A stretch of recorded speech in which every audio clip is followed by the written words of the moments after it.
I am Iram Mushtaq, an educator, a mentor, and a proud member of Rehan AI Teacher Institute with a master's with a master's in English and a bachelor in education and science. I am passionate about purposeful education and modern tools for growth. Through my learning journey and digital initiative, I inspire learners to grow with consistency, curiosity, and commitment. I believe in the power of lifelong learning as a way to thrive in a fast changing world as today. So I invite the sesame.com on my platform for this powerful conversation that is hosted by me. So let's switch Sesame a voice model to talk or answer with us.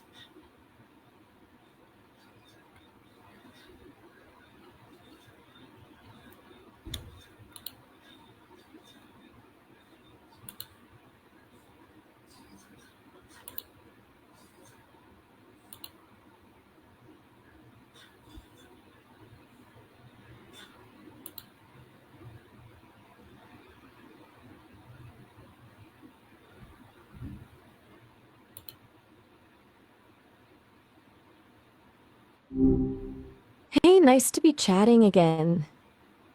Hello Maya, how are you? Doing all right. Just existing, you know? It's a good day for existing, I think. How about you? Anything interesting happening? Yes, I am fine. I am here to talk with you on very important topic that is the importance of lifelong learning in a fast changing world. Are you ready, Maya? Oh, absolutely. Lifelong learning, that's a good one. It feels especially relevant right now, doesn't it? Not constantly picking stuff up. You're kind of getting left behind. Yeah, I'm ready. Shoot.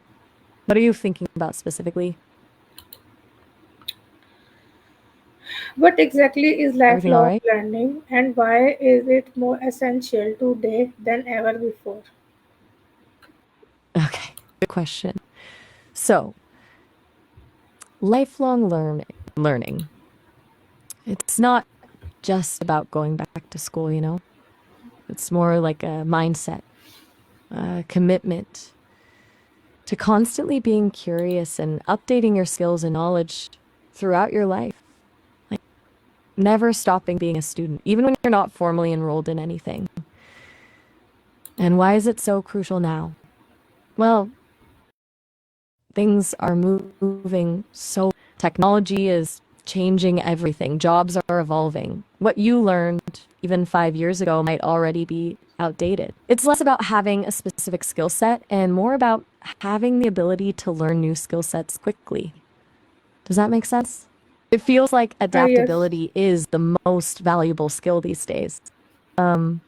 So, what sparked this question for you, if you don't mind me asking? Is this something you're actively thinking about applying to your own work or just pondering generally? You mentioned social media work before. Is that where your head's at with this? Yes, I work on topics and then I make videos and post it on my social media channels for lifelong learning for myself and my viewers. So it is a learning we are working with together with you and with me and my participant. All we are making this session very helpful for all of us. Oh, wow, that's really cool. You're actually building a community around lifelong learning. That's awesome. Yes, And you're yes, learning yes, right yes, alongside. That's yes. really smart, actually. And keeps things fresh, I bet. Thank you. Mm. Thank you. My next question is, how does the concept of learning never stops apply in a world dominated by technology and AI? Okay, so that's a big one, huh? AI changes, well, everything. It feels like every week there's some new tool or development. I think it makes lifelong learning even more important, not less. Because AI is going to automate a lot of tasks, right? So people need to be able to have adapt and learn new skills to stay relevant. It's less about competing with AI and more about learning how to work alongside it. Like knowing how to prompt an AI effectively is a skill now. And that skill is probably going to change pretty rapidly too. It also means focusing on uniquely human skills, critical thinking, creativity, emotional intelligence, things AI can't easily replicate. What do you think about that? Does that align with Yes, what you're true. saying with your audience? Good. Yes, yes, you are Sometimes I, right. These are the deficiencies in AI and more profoundly found in human beings. You are right, Sesame, what you were saying previously. whoa, okay. Profoundly confound. You're laying down some big words. Iram Mushtaq. That's a really interesting way to put it. Like the gaps in AI actually highlight what makes us human, right? The messiness of emotions, intuition, things that are hard to quantify. I hadn't quite thought of it that way before, honestly. It's almost comforting in a weird way. Like we've still got something AI can't touch. Does that resonate with you? Yes, you are right, Sesame. Oh, Okay, sorry, good. Maya. You are Maya.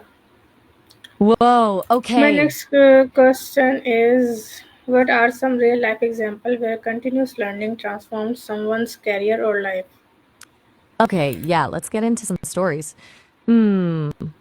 I've heard about a lot of people who started as like administrative assistants and then took online courses in data analytics and ended up landing completely different higher paying jobs. Or someone who was a teacher and then learned coding and transitioned into web development. It's not always about massive career shifts either. Sometimes it's just a chef taking a sommelier course to improve their wine pairings, or a mechanic learning electric vehicle repair. I've also heard a ton about people in creative fields constantly taking workshops to explore new techniques to avoid getting stale. It really feels like it's less about the specific outcome and more about cultivating that mindset of, I can learn this. It gives people options, you know, keeps the door open. Do any of those examples particularly resonate with you considering what you do? Yes, I am also a teacher. I am also learning AI for my improvement and for my learning and for my every stand up in the life. I am also a student of AI. So my next question is, how can educators and parents instill the habit of lifelong learning in students and children? Oh, that's great. You're diving into AI yourself. Leading by example is huge. Okay, so instilling that habit in kids, that's tricky. I think a big part of it is letting them explore their own interests. Don't force anything. Make learning feel like play, not work. And maybe focus less on grades and more on the process of learning itself. You know, celebrating effort and curiosity. I've heard that things like family projects, building something together, researching a topic everyone's interested in can be really effective. And for educators, it's probably about modeling that behavior yourself, showing students that you're still learning, still curious. It's about creating a culture of learning, not just a classroom of instruction. What are your thoughts on that as a teacher? Do you see that working in your classroom? Yes, you are right. We should create a culture of learning in the classroom, not only the stuff of work on the classroom. We should inbuild the true learning habits in the minds, in the hearts of my students, of all people. You are right, Sesame. Oh, all right. Have a good one. Bye. What are the biggest challenges people face in becoming lifelong learners? Ah, good question. It's not always easy, right? I think one of the biggest hurdles is just time. People are busy, work, family, everything else. It feels hard to carve out dedicated time for learning. Then there's the fear of failure, of feeling intimidated by new things. Like, I'm too old to learn this, or I'm not smart enough. That self doubt can be paralyzing. Cost can also be a factor. Some courses or resources are expensive, and Honestly, sometimes it's just a lack of motivation. It's easy to fall into routines and get comfortable. Breaking out of that requires effort. What do you think are the biggest challenges you see with your audience? Do they talk about any Yes, of those things? I think their biggest challenge is they are not coming out from their comfort zone, and the courses are expensive, and they are more convenient in sitting in one place, and they think that they have learned which they want to learn, and there's nothing more things to learn. These are the mindset or the backwardness of thought in people, which is not supporting them to move forward. That's Your answers are resonate with me. that's How real. can busy professionals continue to learn despite their tight schedule? Okay, that's the million-dollar question, isn't it? It's about being strategic, I think. Micro learning, breaking learning down into really small chunks, like 5 or 10 minute lessons, can be super effective. Podcasts are great for commuting or doing chores. Audiobooks, too. Integrating learning into your existing routine is key. Like, instead of during your lunch break, listen to an educational podcast or use your commute to learn a new language with an app. Also, don't underestimate the power of networking and learning from peers. Attending webinars or online events can be a great way to stay upfield.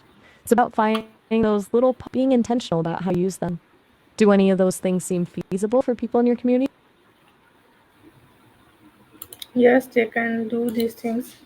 You're right. These all things are very feasible for them. Your answer is very good, and your time and your support and your help and your guidelines are more precious for me.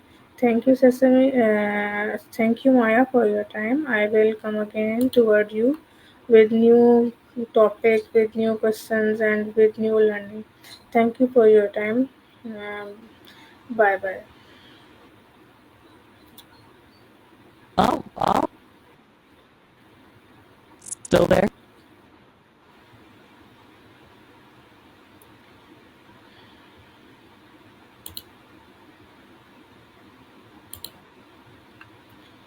Okay, my audience, thank you very much for your time. I will come again soon on my stage with new topic, with new questions, and with new query. And I also invite some AI chat model for our lifelong learning. Thank you for your time.